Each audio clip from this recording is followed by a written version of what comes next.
My dad, he called me at 6:30 a.m. in the morning yesterday. And yesterday was a Sunday, by the way. So on a Sunday, he called me at 6:30 a.m. and he goes, "Your stomach is hard." Huh? "Yeah, your stomach is hard. It should be soft."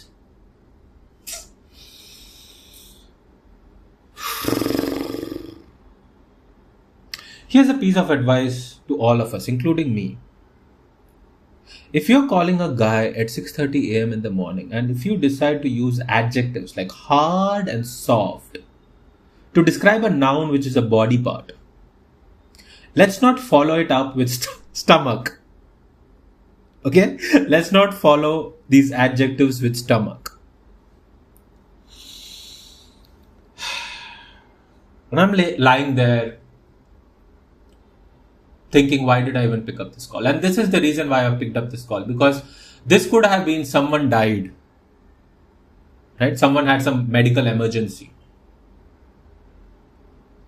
But this time it was not. And we all have made some bad decisions in life, right?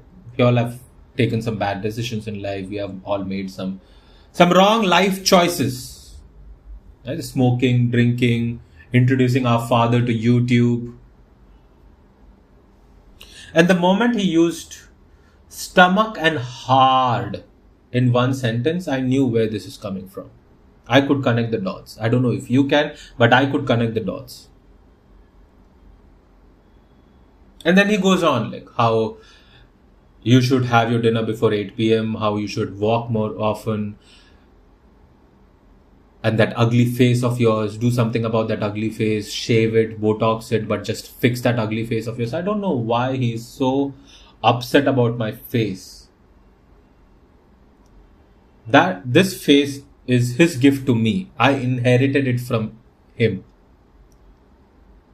So I don't know how he could complain about this. But let's not make this about my face. Let's not digress over here.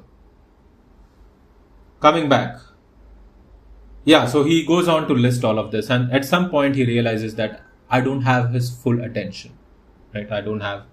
I'm not listening to him. So he has this pressure to now say something that would actually gain my attention. So now he goes on to like how his neighbor's son is doing better than me, or how a 4-year-old on the internet is doing better than me, or is earning more than me. And then when all of this is not working, he moves on to relatives. How I'm not talking to my relatives, how I'm not calling on them, how I'm not checking on them, why am I not investing in my uncle's MLM scheme? These are the things that my parents' generation love to invest. It's fixed deposit, LIC, and an MLM scheme. I don't know why they love all these three so much, and I don't know how they don't realize that this is a trap. But they themselves want to invest in all of this, but they also want their son and their nephew and their nieces to invest in it. They want all of them to become a diamond level business partner. Again, let's not digress. Let's come to the point. Let's not digress. Relatives. Yeah, speaking of relatives. At this point, I have more relatives than I know that exist. And if you are an Indian man, or if you are an Indian anything, there will come a point where you will realize that you have more relatives than you know that exist. Okay? And if I have to keep track of all these relatives, like what do they do, where do they live, how many daughters they have, how many sons they have, and what do their sons do, what do their daughters do, and what are they doing currently, what were they doing, 10 years back. If I have to keep track of all of this, and if I have to keep them happy, I should get paid for this. Alright? Because this entire arrangement is a full-time job, is a full-time customer service executive job for a product that my parents created.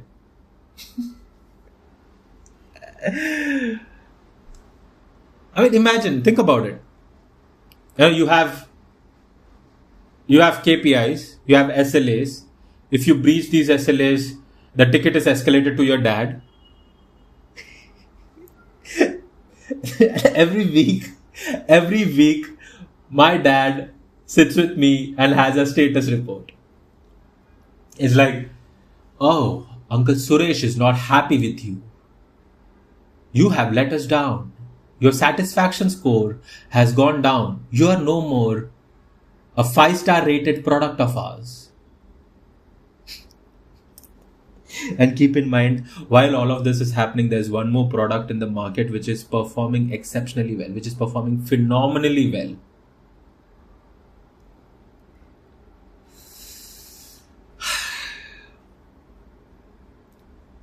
I would consider it to be a happy day, to be a good day. If I even remember, if this thought even crosses my mind that okay, I have to have my dinner, and if that thought crosses before 8 p.m., that would be a good day for me.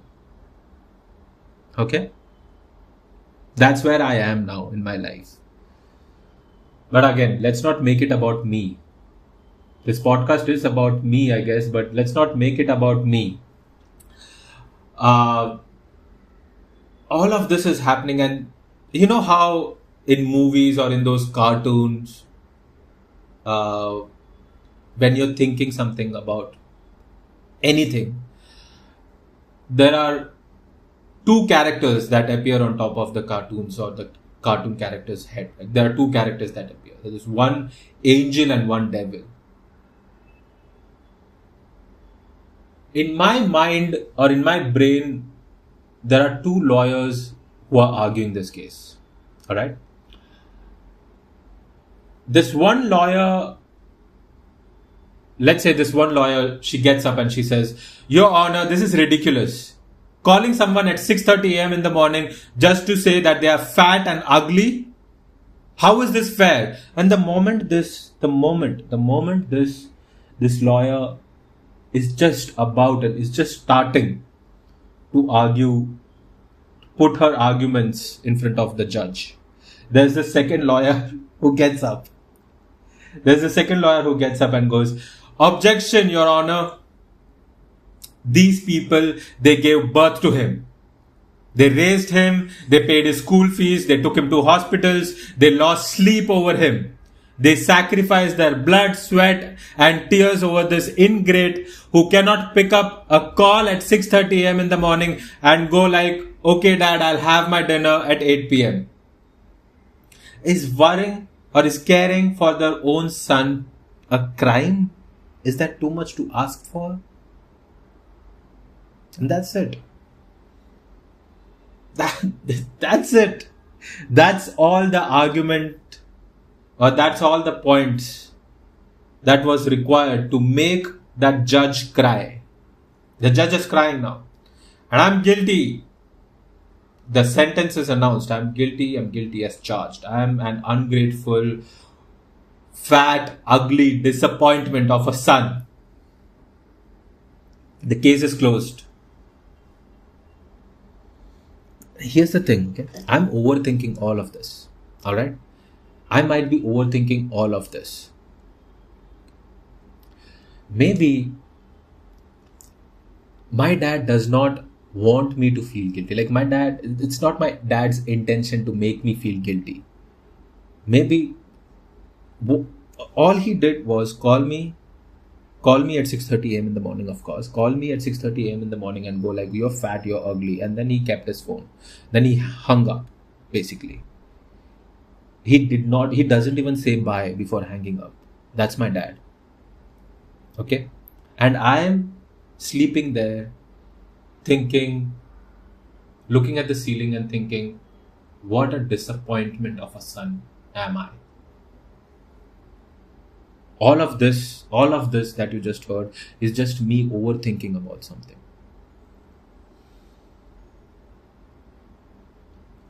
And as I age, as I grow up, I'm not growing up anymore, so let's not talk about growing. There's no growth. There's just aging. So let's stick to aging. Let's stick to aging. So as I age, okay, as I age, I'm realizing that I'm becoming more of an unk. I'm becoming more like my dad. And let's say tomorrow I have a son. Again, why do I have to have a son? Okay. I don't want to have a son. Uh, I can't. This is why I should have things written, I guess. This is why I should have things written, and I should write something before I actually record. I don't want to have a son. I don't think I want to have a son. I can't fathom this thought that one of the gift that I have to give to this world is another version of me. So let's not do that. That won't be a gift. That would be a punishment to this world. So let's not do that. Let's say I have a daughter, and that daughter is, of course, taken after her mother. Let's say I have a daughter, and this is how much I overthink. Okay, this is me thinking out loud. So, and I have decided on a name for my daughter. Her name is Nia. Nia. That's a good name. Nia. Okay, so I have a daughter. I keep digressing. I don't know why. I have a daughter, and yeah, and I am a dad. I have a daughter, and my daughter lives somewhere out there in some other country. I don't know, in some other city in the same country. But let's say I have a daughter, and like my dad, start waking up at 4 a.m. in the morning, and then exactly at 6:30 a.m. I watch a reel, and I have this urge to call my daughter and let her know about this reel. And I call my daughter and I go, "Hello, Nia. Your stomach is getting too hard."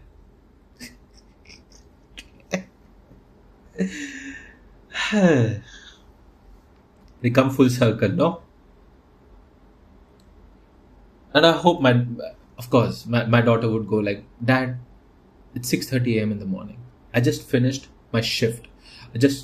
I was just about, I just slept, and it's 6:30 a.m. in the morning. You could have just sent me that YouTube video, and I could have watched it in my own time, and then I would have called you.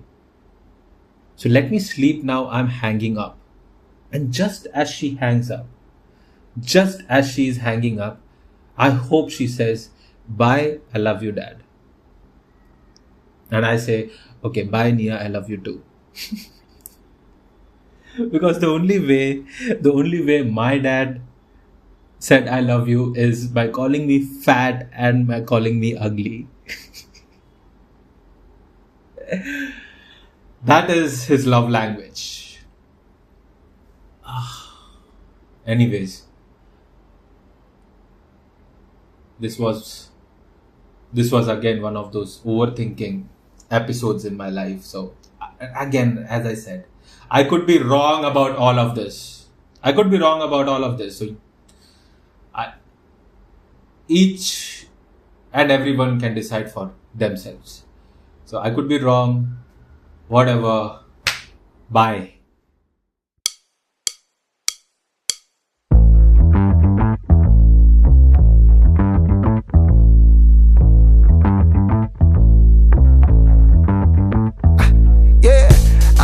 Fresh like the morning, mouth wide open like they yawning. Every time they see me, they in G-Shock. Homie, this is too far. Homie, I feel too alive. You can see me like Illuminati. You can see me like Illuminati. But I'm shining so bright, so bright. Don't come and try to share some of this light, no. Give me a beat and I control it like a maestro. Ladies on a mission, they be trying to get me wiped up. Shawty, wait a minute, can't tell if I like